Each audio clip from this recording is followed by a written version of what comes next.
हमारा हदफ हमेशा पंजाब था और रहेगा। इस दफा हमने हर सूरत पंजाब में बैठना है। बेनजीर शहीद के दौर से ही हमें पंजाब से निकालने की कोशिश की गई। पंजाब में महरूमी है, किसी को नजर नहीं आ रही। साबिक सदर आसिफ अली जरदारी का कहना है कि मियां साहिब हमेशा से लाडले रहे। बिलावल भुट्टो नवाज वोट को खींचने की कोशिश कर रहा है। नवाज हामी वोट है ही नहीं। इलेक्शन के दौरान एक दूसरे पर तनकीद जायज है। नून लीग और पीपल्स पार्टी अब साथ नहीं चल सकते। नून लीग के साथ मिलकर हुकूमत नहीं बनाएंगे। शहबाज शरीफ को वज़ीर आज़म बनाया मगर ये लकीर के फकीर है, आउट ऑफ बॉक्स नहीं सोचते। पीपल्स पार्टी अब किसी के साथ बैठकर इनकी कोताहियों में हिस्सेदार नहीं बनेगी। बिलावल को वज़ीर आज़म देखना चाहता हूँ। बिलावल नून लीग के साथ हुकूमत छोड़ना चाहता था मगर ये उनको लाकर कमर में छुरा घोंपना होता है, इसलिए हुकूमत से नहीं निकले। पुराने लोग जो पीटीआई में थे वो वापस आना चाहते हैं। तहरीक इंसाफ अब साइट पर में ही रहेगी। सजा सुनाने वाले एक एक करके चले गए। वो जज भी चला गया जिसने 5 माह बाद चीफ जस्टिस बनना था। नवाज शरीफ आज भी खड़ा है। चोर की दाढ़ी में तिनका था तभी इस्तीफा दिया। वो जज मेरे केसेस पर मॉनिटर बनकर बैठा था। अल्लाह का शुक्र है मैं सुरखरू हुआ, बेकसूर साबित हुआ। मुझे जानबूझकर सजा दी गई। मेरी छुट्टी ना कराई जाती तो कोई बेरोजगार ना होता। नवाज शरीफ का लाहौर अनारकली में कारकुनों से खिताब बोले, हमारे दौर में महंगाई का नामो निशान नहीं था। रोटी, नान, घी, दालें, चावल, मिट्टी का तेल, पेट्रोल सस्ता था। हमने बहुत जख्म और ठोकरें खाई। मजीद खाने की ताकत है ना हिम्मत। पुराना वक्त वापस लाना मेरा एजेंडा है। अपना एजेंडा पूरा हुए बगैर नहीं रह सकता। अवाम को खुशहाल बनाएंगे। सरसब्ज परचम और पासपोर्ट की इज्जत बहाल कराएंगे। शहबाज शरीफ का सिर ने मुबाहिसे का चैलेंज कबूल है। पता नहीं कि मियां साहब मुनाजरे से क्यों डर रहे हैं। मियां साहब को मुबाहिसे का चैलेंज दिया, उनकी तकारीर नहीं सुनता। नवाज शरीफ को अपनी पॉलिसीज का पता है तो मुझसे मुबाहिसा कर ले। जो भी इलेक्शन जीते वो इंतकामी सियासत ना करे। अपोजिशन भी हुकूमत को चलने दे। चेयरमैन पीपल्स पार्टी बिलावल भुट्टो जरदारी कहते हैं नवाज शरीफ को चौथी बार भी चुनने से मंशूर पर अमल नहीं होगा। मईशत मुल्क के इस्तेहकाम के लिए एक शख्स की तरफ नहीं देखती। मुआशी बोझ नवाज शरीफ और शहबाज शरीफ ने नहीं, अवाम ने उठाना है। सियासत के लिए गलत मुआशी फैसले का बोझ पाकिस्तान के अवाम उठा रहे हैं। पीटीआई की तरह पीडीएम हुकूमत ने भी IMF मुआहिदे की खिलाफ वर्जी की। नीयत ठीक हो तो IMF के शराइत के साथ भी गरीबों का ख्याल रखा जा सकता है। हुकूमत पंजाब बताए क्या 9 मई के वाकयात हमने करवाए। नून लीग जियालों के पीछे क्यों पड़ी है। पीपल्स पार्टी की सोच है कोई सियासी कैदी ना हो। ब्यूरोक्रेसी ना खुद काम करती है ना करने देती है।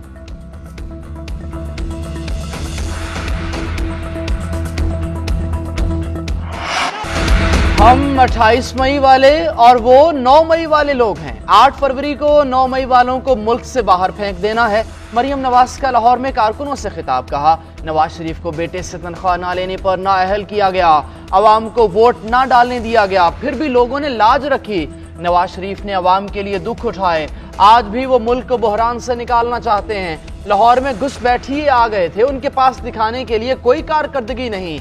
एक एक वोट कीमती है। 8 फरवरी को शेर के हक में फैसला देना है।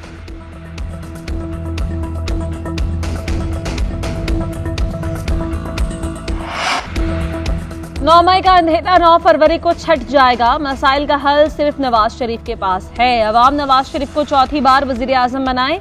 जुनूबी पंजाब को मिनी लाहौर ना बनाया तो नाम शहबाज नहीं। 9 मई का अंधेरा 9 फरवरी को छट जाएगा। साबिक वजीर आजम शहबाज शरीफ का राजनपुर में जलसे से खिताब। कहा हमने जुनूबी पंजाब में सेहत मराकज कायम किए और दानिश स्कूल बनाए। हमारी हुकूमत रहती तो जुनूबी पंजाब की तकदीर बदल जाती। साबिक हुकूमत ने पंजाब का वजीर आला उसे बनाया जिसे कोई परवाह नहीं थी। जब सैलाब आया तो राजनपुर के अवाम की खिदमत के लिए सबसे पहले पहुंचा। राजनपुर में सैलाब से इतनी तबाही कभी नहीं देखी।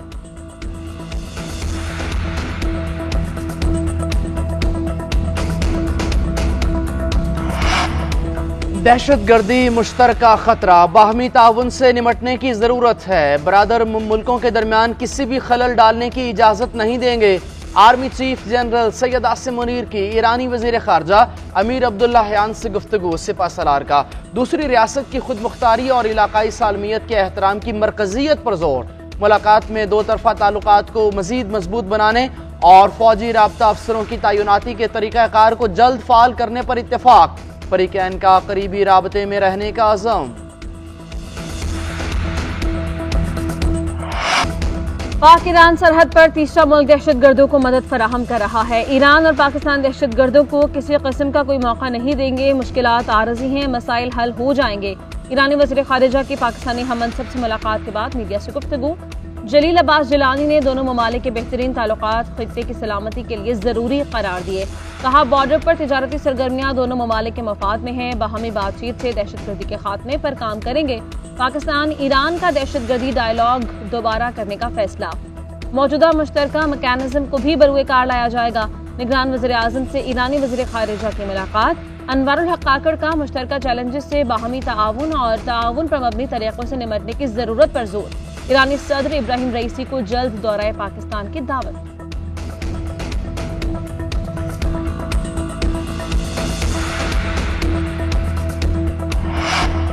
काला धन रखने वालों के लिए बुरी खबर। स्टेट बैंक का तमाम मालियत के नए नोट लाने का फैसला। मुल्क में जाली नोटों की शिकायत बढ़ने के बाद नए नोट लाने का फैसला किया गया। गवर्नर स्टेट बैंक कहते हैं नए नोटों की डिजाइन का फ्रेमवर्क शुरू हो चुका। उम्मीद है मार्च तक मुकम्मल हो जाएगा। नए नोटों को बैनुल-अक़वामी सिक्योरिटी फीचर्स के साथ छापा जाएगा। नोटों को नए सीरियल नंबर्स, डिजाइन और हाई सिक्योरिटी फीचर्स के साथ मुतारिफ करवाया जाएगा।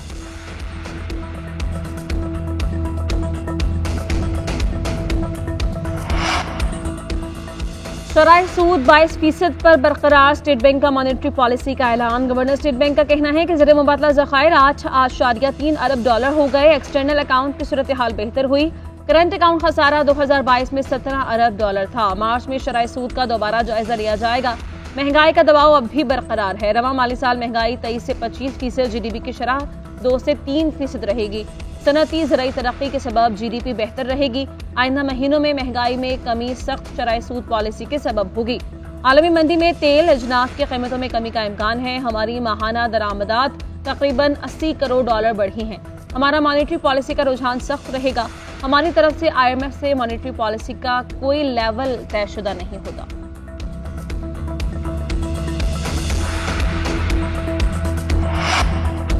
बानी PTI और शाह महमूद कुरैशी के खिलाफ साइफर केस की तवील समाअत। मजीद 11 गवाहों के बयानात कलमबंद। मुलजमों के बयानात रिकॉर्ड कराने के लिए सवालनामे तैयार। साबिक सेक्रेटरी खारजा सुहेल महमूद, साबिक प्रिंसिपल सेक्रेटरी आजम खान, साबिक सेक्रेटरी दाखिला यूसुफ नसीम खोखर के बयान पर जराह मुकम्मल।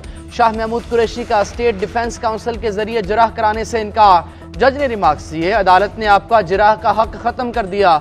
शाह महमूद कुरैशी बोले, हमारे साथ नाइंसाफी क्यों हो रही है? हमारा बुनियादी हक के दिफा छीना जा रहा है। अदालत ने शाह महमूद को वार्निंग दी, इस तरह करेंगे तो बाहर निकाल देंगे। फैसला चैलेंज करना आपका हक है।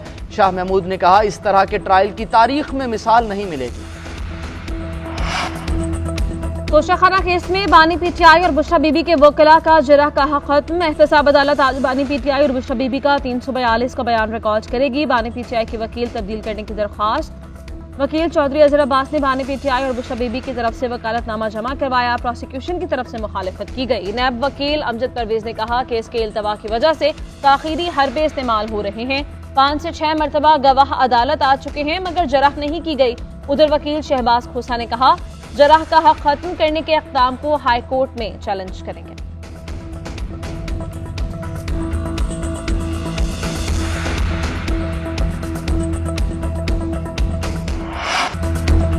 कारकुन की हलाकत के बाद MKM और पीपल्स पार्टी के एक दूसरे पर लफ्जी गोलाबारी। खालिद मकबूल सिद्दीकी का कहना है, शहदा की कीमत पर हम इलेक्शन में हिस्सा नहीं ले सकते।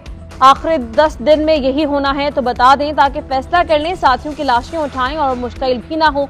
मुस्तफा कमाल ने पीपल्स पार्टी को कारकुन की हलाकत का जिम्मेदार करार दिया। कहा, रियासत हमें इजाजत दे तो पीपल्स पार्टी आधे घंटे का मसला भी नहीं। आखिरी मरतबा कह रहा हूँ, साथियों को खराश नहीं आने दूंगा। पीपल्स पार्टी के रहनुमा सईद गनी ने कहा, गुज़श्ता रात पेश आने वाले वाक़े के जिम्मेदार मुस्तफा कमाल हैं। ये बानी MKM के तरीके इस्तेमाल कर रहे हैं। MKM ने हमारे कारकुनों पर हमले किए और फिर उनके खिलाफ ही झूठे मुकदमे दर्ज करवा दिए। मुस्तफा कमाल खुले आम धमकियां दे रहे हैं।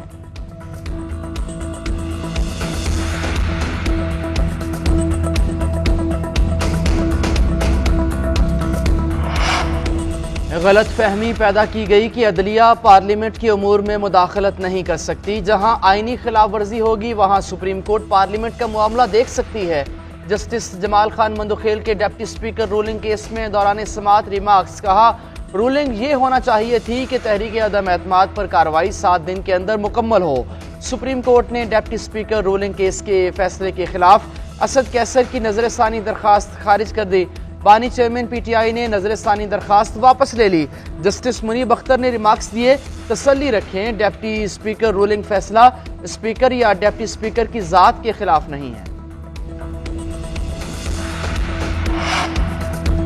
सहाफियों के खिलाफ एफआईए की कार्रवाइयां। सुप्रीम कोर्ट खुद नोटिस की समाअत आज फिर करेगा। अदालत ने पहली समाअत का हुक्मनामा जारी कर दिया। हुक्मनामे में कहा गया कि सहाफियों ने नोटिस के बाद गिरफ्तारी का खदशा जाहिर किया।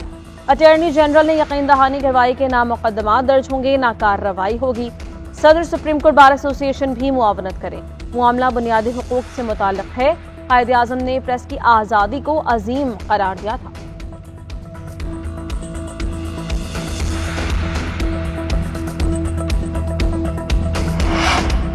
सुप्रीम कोर्ट में फौजी अदालतों में सिविलियंस के ट्रायल पर इंट्रा कोर्ट अपीलों पर समाअत। फौजी अदालतों के केस की समाअत करने वाला बेंच टूट गया। जवाद एस ख्वाजा के वकील ने बेंच पर एतराज उठाया। जस्टिस सरदार तारिक मसूद ने खुद को बेंच से अलग कर लिया। अदालत ने नए बेंच की तश्कील के लिए मामला जजेस कमेटी को भिजवा दिया। फौजी अदालतों में सिविलियंस के ट्रायल को कलअदम करार देने का फैसला मुअत्तल रहेगा। 3 रुकनी जजेस कमेटी इंट्रा कोर्ट अपीलों पर समाअत के लिए नया लार्जर बेंच तश्कील देगी। मुश्तरका मफादात काउंसिल ने पेट्रोलियम पॉलिसी में तरामीम की मंजूरी दे दी। निगरान वज़ीर आज़म अनवरुल हक काकड़ की ज़ेर सदारत इजलास। ब्रीफिंग में बताया कि मुल्क में इस्तेमाल होने वाला 85% खाम तेल और 25% गैस दरामद की जाती है। तेल और गैस के मौजूदा ज़खायर में तेजी से कमी आ रही है। कुदरती गैस की कमर्शियल फरोख्त की शरह 10% से बढ़ाकर 35% करने की मंजूरी।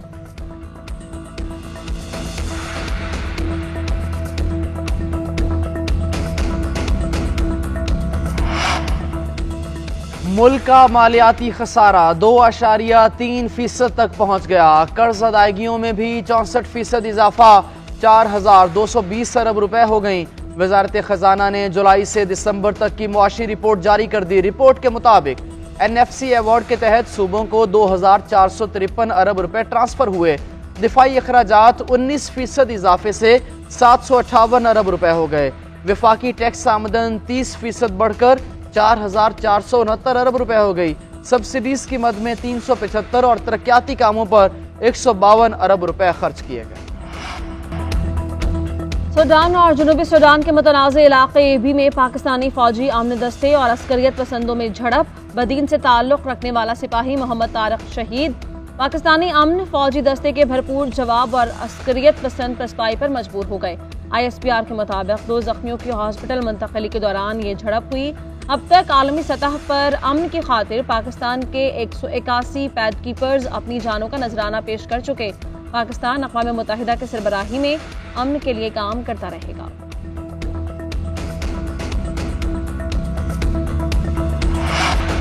PSL 9 के लिए सप्लीमेंट्री ड्राफ्ट का ऑनलाइन ऐलान। पेशावर ज़ल्मी, वकार सलाम खेल, लियोकवुड, अरशद इकबाल, सुफियान मुकीम को स्क्वाड में शामिल करने में कामयाब। लाहौर कलंदर्स ने राशिद खान और डैन लॉरेंस की जगह मुतबादिल चुनने का हक महफूज कर लिया। कराची किंग्स ने जाहिद महमूद और मोहम्मद रुहेद को चुन लिया। इस्लामाबाद यूनाइटेड ने उबैद मुकाई को चुना। लाहौर कलंदर्स ने राजा पक्सा और तैयब अब्बास को स्क्वाड का हिस्सा बनाया। मुल्तान सुल्तान्स ने मोहम्मद शहजाद और जॉनसन चार्ल्स को इंतखाब किया। इस्लामाबाद यूनाइटेड ने हैदर अली का इंतखाब किया।